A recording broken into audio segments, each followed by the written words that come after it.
the other day, I go to this May Day protest, right? And while I, of course, myself am a genteel member of the bourgeoisie, I go to support my friends in the working class. But, I'm marching down. It's a pretty big pro-Palestine thing, too. There's a lot of... It's like a worker, it's like a workers thing, but there's a lot of Palestine stuff there.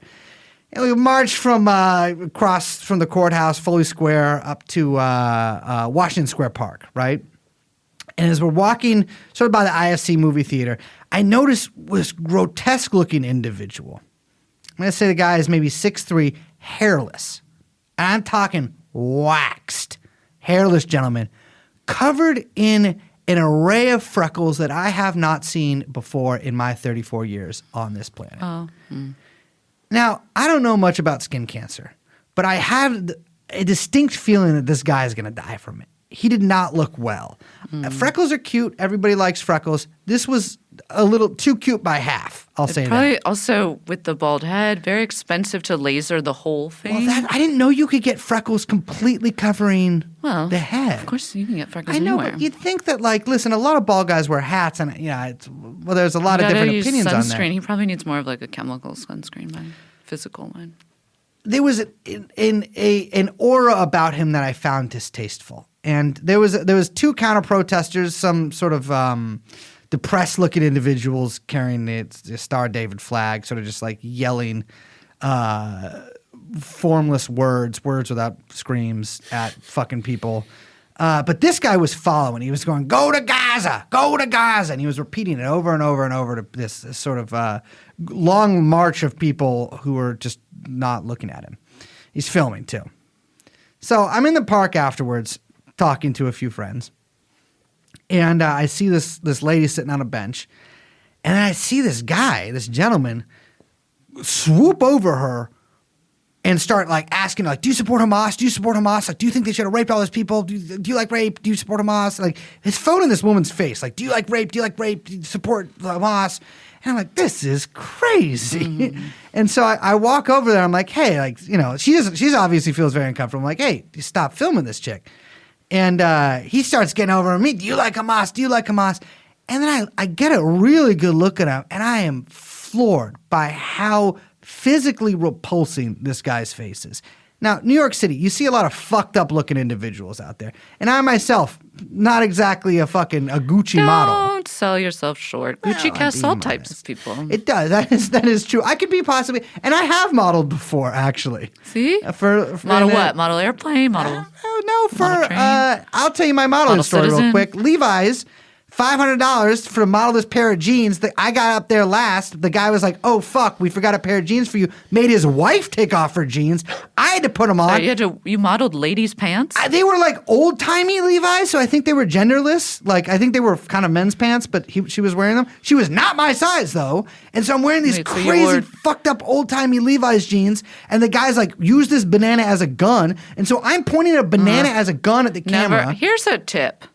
If a photographer ever gives you a funny prop, I don't know, man. You never use that in a photo shoot. You never use that in a photo shoot. Wait, so your only modeling gig was too tight ladies' pants? They weren't tight. They were too tight around the thing, but they were around my waist. But they were balloon pants, below. Culottes. LBC, wait, so right? What's up? LBC. I don't know that. Oh, Levi's vintage. Yes, they were Levi's vintage. The guy women's culottes is what you modeled. Yeah. They gave me those. And then I looked, and it's all a bunch of people I know in this lookbook, and they all look handsome and beautiful and et cetera. Yeah, and they're holding the fucking banana like a gun. Yeah, you're the clown with the banana with the prop. $500 though, $500. And then the guy, he was German, and I'll tell you a story afterwards. Really funny interaction with him later. Anyways, I don't know where I was going with that, but I'm looking at this fucking guy, and I'm like, you are ugly. And I'm trying to get him to stop talking to this woman, but I'm so floored by how fucked up he looks. And then I see his fingers.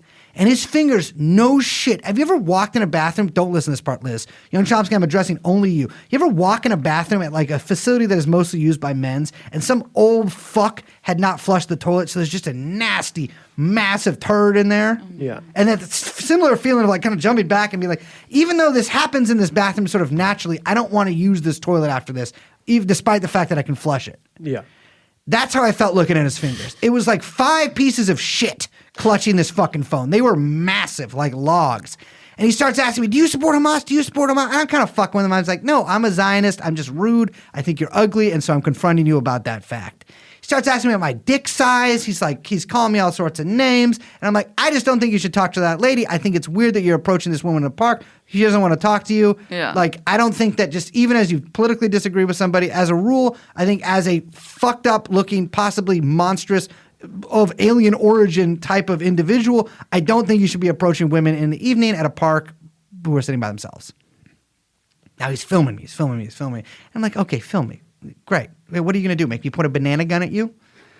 And he splits. But I took a couple pictures of him just because I was like, I can't believe how this dude looks.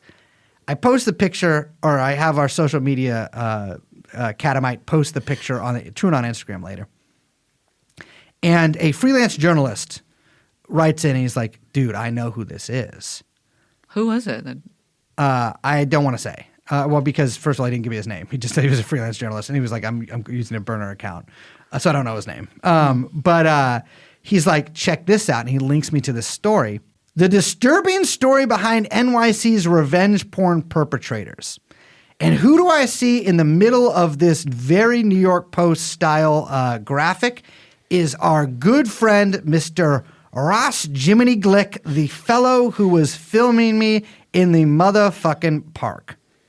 Now, Liz, would you read the beginning of this article for me? When a Manhattan CEO logged onto her company's Instagram account last February and saw a nude photo of herself, she panicked. The 39-year-old exec hastily deleted it, but within moments the image was reposted. Then it was on her company's website and soon her personal Facebook page. Over the next month and a half, no matter how many times she changed her password, nude photos of her began popping up on her other social media accounts and even made it onto her company's Twitter page. Quote, I'm a single mom living in New York City. I'm a business owner. What did they want from me? What's next? The woman, who asked not to be identified, told the Post. It turned out that the accused culprit was the woman's 49-year-old ex-boyfriend, Ross Jiminy Glick, and, thanks to New York's new revenge porn law, the former beau was arrested. Glick, busted by NYPD detective Dennis McCarthy, whom the woman calls her hero. God, you know the New York Post, so I got to put something like that fucking in there.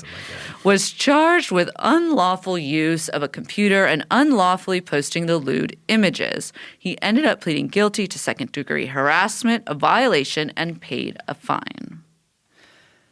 So this is the character that is walking around filming these women asking, do you support Hamas? Do you think that rape is okay? Do you support Hamas? Blah, blah. And I couldn't believe it. And I look into this guy a little more. It's a sad life he's lived. I think his like profile says like faith, fitness. Father, fitness, food. Father, fitness, and food. I'm like, all right. Father Fitness is a crazy-ass priest name. There's not a lot on this guy it seems like for a guy who's like styles himself as like a marketing guru, he hasn't done a very good job. There's some stuff about how he called Aristotle the first guy to use social media that I found from 2012. Incorrect. There's a wedding announcement that describes in the wedding announcement how fat his fingers are. But, I find really this tall collar that he's wearing in this New York he's wearing Post. a cravat, Liz. Well, the cravat I noticed, but why is the collar so... Well, I gotta say, what is that? What I was shocked in this image is how badly they've edited the gentleman on the left. If you look at the bottom of his torso, they just he's got 2 collars because they couldn't clone right. tool. It's very bad. You're right, he's got a he cravat does. going on. But what's with the collar on his shirt? Well, which part? Well, it's quite tall. It's a tall collar. It is, yes, and It's a significant... His whole, you know what he looks like, the Goombas from the live action Mario movie? movie? Yes, he does look like a live action Goomba. In person, so he's obviously been on that Wegovy shit, but he's much skinnier now, which apparently he tried to open a vegan alternative to Shake Shack a couple of years ago, which I believe has failed. Ludicrously capacious collar. I know, what is it? And it's vegan, vegan fast food is probably worse for you than real fast food because it's just all like fillers and shit like that. Fast food. Oh, I don't eat fast food, Liz. I said all vegan food. Yeah, well, not like a salad, but this cat is out of his mind, and I'm like, I find his social media stuff. It's all like Michael Rappaport, Shai Davidai, whatever, and then I make a post at him, and then he starts just going crazy on me, and he eventually posts this video. I'm gonna say 40 times. Penis, you little angry little imp. My penis You is don't none of your have angry business. little imp. I have an inch-long penis. So why are you here for? You pro-Hamas or you just in the park? Just accidentally marching with these I idiots? love these guys. Now, he seems to be under the impression that I'm actually admitting to having a 1-inch penis, which I will never admit to actually having a 1-inch penis. I mean, you are saying it though. I mean, I have a 1-inch penis, but I'm not admitting to having a, you know what I mean? There's like a distinction there. And has since spent like the past like 48 hours telling people she dropped the charges, but Which I'm is also a crazy ass thing to tweet. She dropped the charges is not like You don't that wanna doesn't be- defend you. That's not like a great like defense, even if you think it sounds like it is. It is one of the most extraordinary things I've ever seen in my life. And the fact of the matter is this guy set out that day to videotape as many women in this park as possible with the hopes of maybe sending the videos to Michael Rappaport, who is possibly the only person with a more fucked up facial features than this guy that I've ever seen. I really don't need Michael Rappaport tweeting at the podcast, Brace. What is Michael Rappaport? What is he going to do? Say the N-word to us? Like Michael Rappaport is. I can't even. There's like nothing to even say. It's like trying to all debase a been puddle. said. You know, it's been said. It's there's nothing. It's like what, Also, he speaks for himself. he speaks for himself. Yeah, just and let him do it. He is a Yes. wonderful spokesman for Israel. But this guy set out that day to humiliate and possibly again get fired, try to get blacklisted these young ladies. Yeah. And now he's found himself ad nauseum reporting she dropped the charges. Well, New York Post says that you pled to a lesser charge. I'm just reporting what the news says. I have no insight. Maybe post the court documents. I don't know. I'm just saying what the news says. The New York Post says lots of nasty things about lots of nasty people. They've written a terrible thing about you. Yeah, but fair enough. They call me a grifter, and I am. Well, that article was that must have been a freelancer. That was it wasn't up to the New York Post typical quality. I think they've insulted me a couple of times now. But I got to tell you, this guy, this fuck, Ross, if you're listening to this, you literally, I'm giving you this advice from the bottom of my heart. If you have ever, even if she dropped the charges, I don't know, maybe she did.